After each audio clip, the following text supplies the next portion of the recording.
दोस्तों राघव और प्रतीक के साथ बियर बार में बैठकर बियर पी रहा था। संजीव आज बहुत खुश लग रहा था। अरे यार, आज की पार्टी में तो मजा आ गया। तुम दोनों दोस्तों के साथ तो मेरी जिंदगी इतनी अच्छी है कि क्या बताऊं कितनी अच्छी है। अरे भाई, अब दोस्ती की है तो जीना मरना सब साथ में। हाँ अरे अरे यार सुनो, जल्दी से एक बियर और ऑर्डर करते हैं ना, एक आखिरी, और उसके बाद ये जश्न यहीं खत्म हो जाएगा। अरे हाँ हाँ, क्यों नहीं। वेटर, जल्दी से 2 बियर की बोतल लेकर आओ। आज मेरे दोस्तों को जश्न मनाना है, क्यों? इतने में वहां पर एक बहुत सुंदर लड़की छोटे छोटे कपड़े पहनकर हाथ में बियर की बोतल लेकर उसके पास आती है। ये लीजिए, आपने बियर ऑर्डर की थी ना, मैं लेकर आ गई।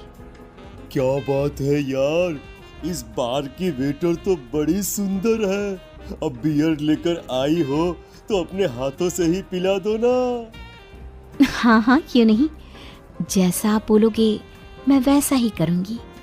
क्या बात है यार, अब तो लगता है रोज यहीं आना पड़ेगा। उसके बाद वो लड़की उन तीनों को बियर सर्व कर देती है। पार्टी करने के बाद वो तीनों अपने अपने घर जाते हैं।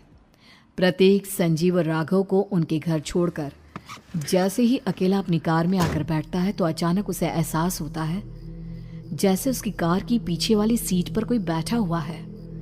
वो तुरंत पीछे मुड़कर देखता है। तुम यहाँ क्या कर रही हो? और तुम मेरी कार में कब आई? अरे तुम तो बार में वेटर थी ना। बस ऐसे ही मेरा दिल कर रहा था आपके साथ आपके घर चलने का, इसलिए मैं आपके साथ चली आई। अरे लेकिन तुम मेरी कार में आई कब? अभी कुछ देर पहले तो यहाँ पर मेरे दोस्त बैठे हुए थे। प्रतीक के इतना बोलते ही उस लड़के का चेहरा खतरनाक तरीके से बदल जाता है। उसकी आंखें पत्थर की तरह सफेद और पूरे शरीर पर नीली नीली नसें उभर आती है। गाड़ी चलाओ, पूरी स्पीड में चलाओ, और अगर तुमने गाड़ी रोकने की कोशिश भी की तो मुझसे बुरा कोई नहीं होगा। डर की वजह से प्रतीक के पसीने छूटने लगते हैं। उसका शरीर बुरी तरह से कांप रहा था। प्रतीक बिना कुछ सोचे समझे कार को फुल स्पीड से चलाना शुरू करता है। चलते चलते वो शहर से दूर एक पहाड़ी पर पहुंच जाता है और सामने अब सिर्फ पहाड़ी का किनारा दिख रहा है, जिसे देख प्रतीक घबराकर अचानक से कार को ब्रेक लगाता है। देखो देखो देखो देखो, मुझे छोड़ दो मुझे। अगर मैंने गाड़ी जरा सी भी आगे बढ़ाई तो हम दोनों नीचे गिरकर मर जाएंगे। ये तो तुम्हें पहले सोचना चाहिए था ना। अब कुछ नहीं हो सकता।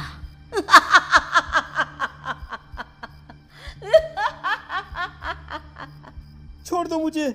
नहीं नहीं, प्लीज मुझे छोड़ दो। प्लीज प्लीज मुझे जाने दो, छोड़ दो मुझे। गाड़ी आगे बढ़ाओ। और तभी अचानक से बिना प्रतीक के स्टार्ट किए उनकी कार आगे बढ़ती है और गहरी खाई में गिर जाती है। उसके चीखने की आवाजें चारों तरफ सुनाई देती है।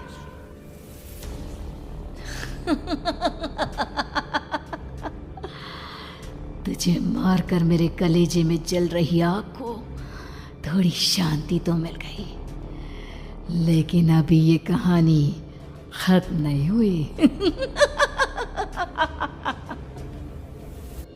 और फिर अगले दिन राघव और संजीव को पता चलता है कि प्रतीक की पहाड़ी से नीचे गिरकर मौत हो गई।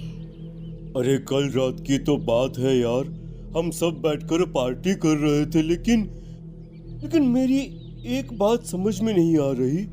राघव शहर से इतना बाहर उस पहाड़ी पर इतनी रात को क्या करने गया था? अरे यार, वही सोचकर तो मैं भी परेशान हूँ। हम दोनों को छोड़ने के बाद तो वो सीधा अपने घर जाने वाला था, और वो आत्महत्या क्यों करेगा भाई? कल रात तक वो कितना खुश था, हमारे साथ सेलिब्रेट कर रहा था। हाँ, लेकिन पुलिस ने तो यही कहा है कि प्रतीक ने अपनी कार को जानबूझकर पहाड़ी से नीचे गिरा दिया और आत्महत्या कर ली। अरे यार संजीव, मेरी तो कुछ भी समझ में नहीं आ रहा है। चल ठीक है, अब मैं अपने घर जाता हूँ। Okay, bye.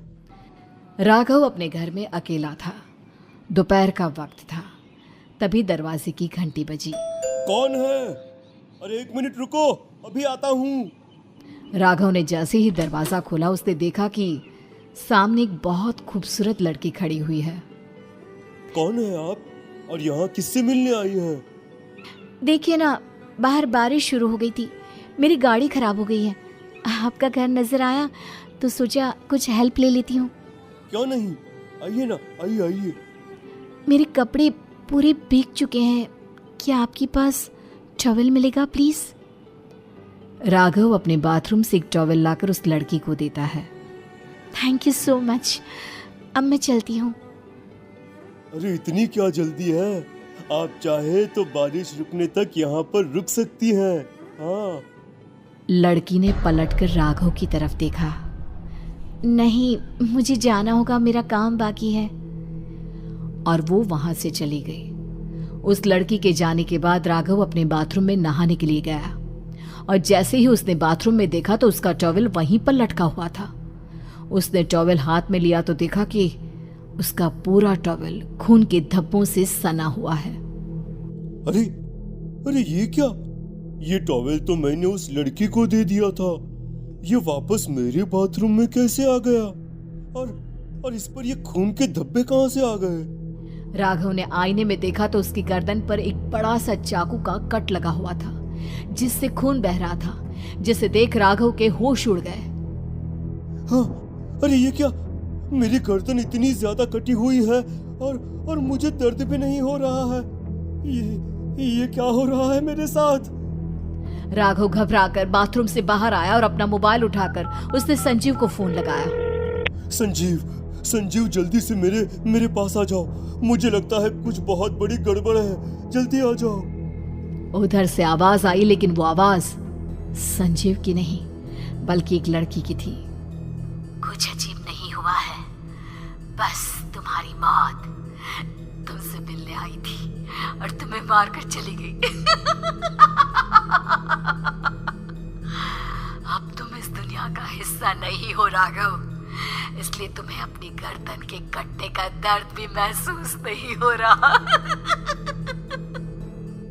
नहीं, ऐसा नहीं हो सकता, ऐसा नहीं हो सकता। कौन हो तुम? तुम्हारी मौत। अब संजीव के पास खबर पहुंचती है कि राघव ने अपने ही घर में चाकू से गर्दन काटकर आत्महत्या कर ली। ये सुनने के बाद संजीव के होश उड़ गए। वो पसीने से तरबतर हो गया और एक अनजाना डर अब उसके दिल को सताने लगा। संजीव के साथ ही उसका एक छोटा भाई राजीव भी रहा करता था। अपने भाई को इस तरह परेशान देखकर राजीव उसके पास आया। अरे भैया, क्या हुआ भैया? आप इतने घबराए हुए क्यों लग रहे हैं? प्रतीक और राघव की मौत, मेरा मतलब मेरी कुछ समझ में नहीं आ रहा भाई। अचानक से मेरे दोनों दोस्तों ने आत्महत्या क्यों कर ली?